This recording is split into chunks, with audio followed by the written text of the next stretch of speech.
Right on. There we go. I will. Look at that. Look at that. Look at that. That's fantastic. Look at that big, oh, a big cock here. Oh, he's coming this way. Come on, come on, come on. Keep up, keep up. Coming right at me. Woo-hoo-hoo. There we go. Wild run. Go, baby, go. Hello everyone, welcome to my fly bench. Today I want to talk about coho fishing, specifically coho fishing off the beaches and estuaries of the Pacific Northwest. Now what I'm going to tell you today also applies to river fishing, so we're going to go over some of that at the end of the video, so it's worth watching until the end. There are some different parameters you need to be aware of. I want to bust some myths today. There are some myths out there when I'm prowling the beaches and estuaries that I hear from anglers when they're having a skunker day. Now I have plenty of skunker days myself because I go out so often and I'm always looking for new things. But the myths I hear are putting some people off and telling them some things and misleading them, and I think they can enjoy some fantastic coho fishing if we can bust some of these myths. Now one of the myths I hear out there is, oh, I guess I just don't have the right color fly today. Hey listen, if you've got 2 or 3 patterns that vary in color, you've got plenty of ammo to cover all your coho fishing for the season. I rely on primarily 2 flies and mostly on 1. So it has nothing to do with the color or shape of your fly. When the conditions are right, the coho will take anything. And I just want a durable fly that I know they reliably take. So check out my channel for some of the other coho patterns I've got there, or anybody else's. As long as it's a proven pattern, it'll work. The other myth I hear is, oh, these fish have been fished hard. There's been a lot of pressure on them and they're tight-lipped. Hey, it has nothing to do with that, let me tell you. I have fished schools of fish in mid to late November that have been fished hard all season, and I've had some fantastic days coho fishing. Coho do not respond to flies and pressure like that. Let me tell you, when the conditions are right, they will take, and I'll let the video speak for itself to show you exactly what I'm talking about. So let's head to the beaches of Vancouver Island and enjoy some coho fishing on the fly. Thanks for watching.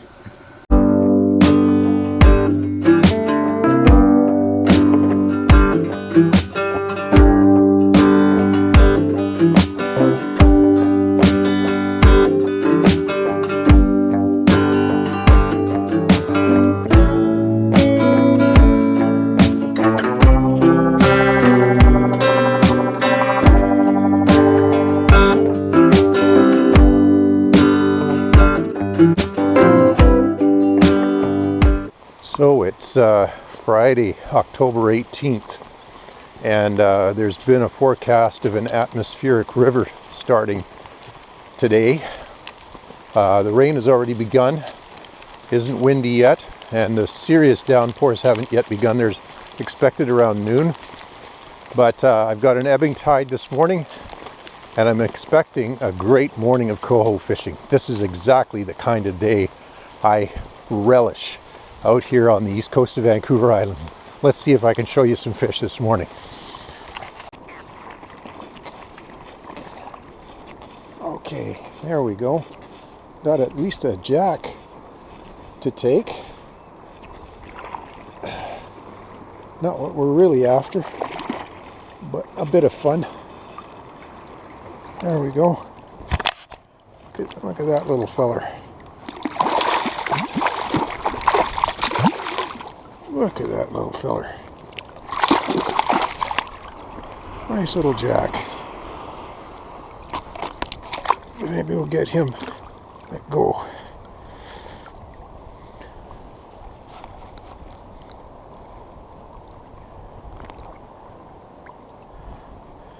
There you go. Nice. That's a start anyway. Something. Found a bunch of active fish. It's a jack, but maybe some of the big ones will be willing to take. We'll get him subdued and put back. Nice. Maybe we'll get a big one.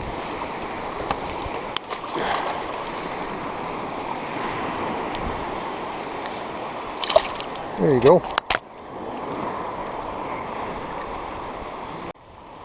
Another jack. But some small salmon are better than no salmon. I want to get a mature one. Get this guy released ASAP. There you go. Get this guy put back. Nice little jack. Back you go. See if we can get some more mature fish.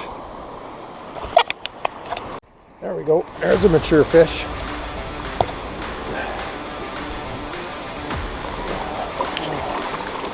Oh, brother. He's going to run right into the beach. Damn it. Oh, where are you going? You're going right onto the rock, buddy.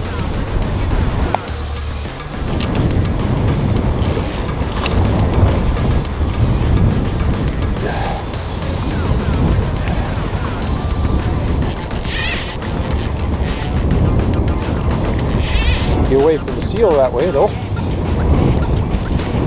The seal out in the deep water. I can see why you don't want to go that way.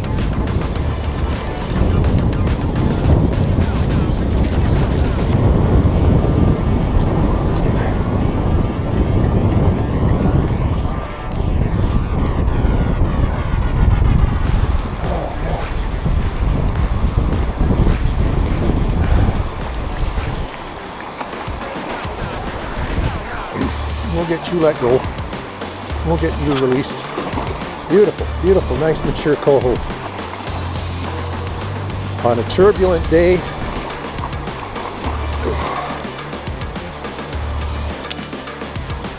with rain, wind, surf, nobody out here but me.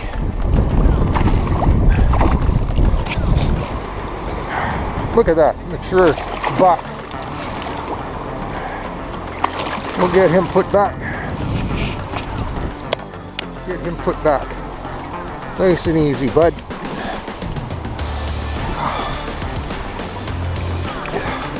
Nice mature buck. See if we can get that hook out of his mouth there. There we go. Maybe 5 pounds.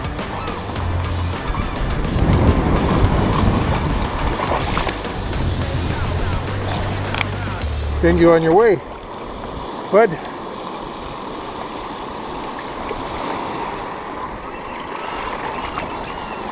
There you go. Woohoo! If anybody can tell me how to keep these guys off, I'd be much obliged. I spend way too much time on hooking bullheads. Gotta watch out for those horns. So I'm in an area where I was able to get my back to the southeast wind here with this storm moving in today, as I mentioned this morning. And so that really helps with the casting. It's also, as you can see, somewhat sheltered. We haven't got big surf pounding in, which can make casting and fishing challenging with all the churned up weeds in the water. So I'm a sheltered side of this point. And yeah, like you saw, I got that first fish right away almost. And I'm really hoping for some more. Buddy here to my left, I was able to show you that. Oh, there was a hit. Just missed him. Able to hook one, and he's got a red fly and I'm fishing the California Neal, so it really doesn't matter what color as long as you can put it into them and keep it there. But that's what this weather will do for you when you coho fishing on the fly. Right on. There we go. Like I said, this is the weather.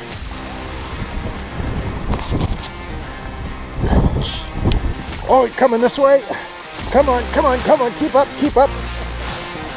Coming right at me. Woo! There we go. Wild run. Go, baby, go.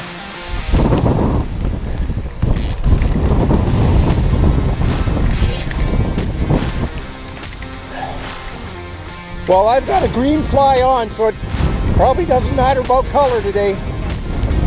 It's right in front of you there. Yeah. Ho, ho, ho. Try to keep mud to your feet.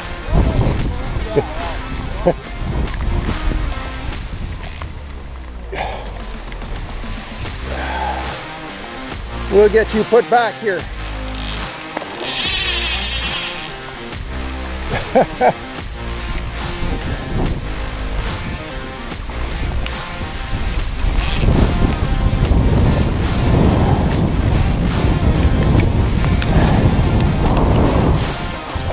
Still got his head down.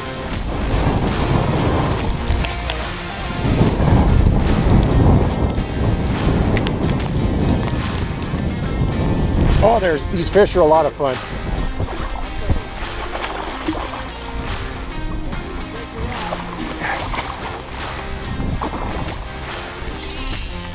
Oh, you should be in one soon here. Look at them all.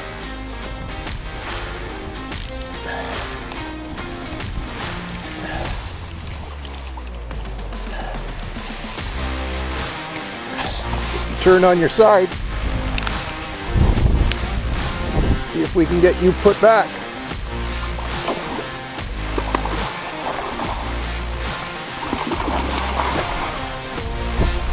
Look at that big, oh, a big cock here. Whoa, that is a nice fish. That's wild, yeah, it's got the fin. That's gotta be 7 pounds. Yeah, I'm thinking it's 7 or 8, but yeah, nice cock. Right on. Woo-hoo-hoo!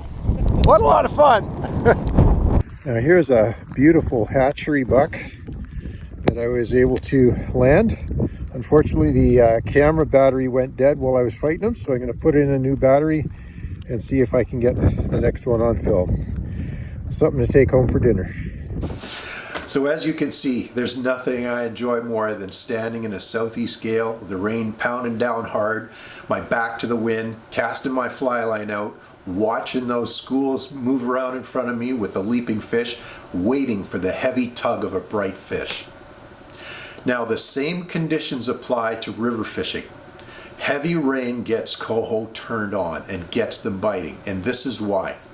A number of years ago, I had a discussion with DC Reed, and he told me what his theory was about why fish, coho specifically, turn on in the heavy rain.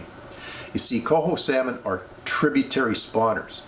They don't usually spawn in the main stem of the river they come from. They're looking for those little side tributaries that might have just a trickle of water in the summer. When the heavy rains hit, they sense those tributaries coming up. They can smell their home water. And the place where they were hatched is where they're going to go to spawn themselves. And that gets them excited, active, and aggressive. You put your fly in the water like that, guarantee you have a much better chance of hooking a fish than on those bluebird days when the river is clear. Now, coho will often move to very shallow water when the heavy rains come, right into the shallows on either side of the river or into the tail out. So you want to back away from the edge of the river and start fishing those areas you would normally stand in. That's where you're going to find active and moving fish. Now the thing to be aware of when river fishing on heavy storm days is I prefer heavy rain without necessarily any wind for obvious reasons. I don't want to be constantly scanning above me for branches or trees that might come down and give me a bonk. So heavy rain is better than rain and wind. The other thing to be aware of is rising river levels. You don't want to be caught in a flood or on a bar when the river rises behind you. So constantly pay attention to your surroundings and be aware of what's happening to river levels. I enjoy coho fishing primarily on the beaches and estuaries in those stormy days, and I hope you get out there and join me at times too, because I'm often alone out there. I have the beaches to myself. If you do, I guarantee you put your back to the wind, you lay your fly line out there, you're going to feel the heavy tug of a bright fish, and you'll love nothing more than the satisfaction of hooking into some bright coho on a southeast day. Thanks for watching. I hope you enjoyed busting some myths with me.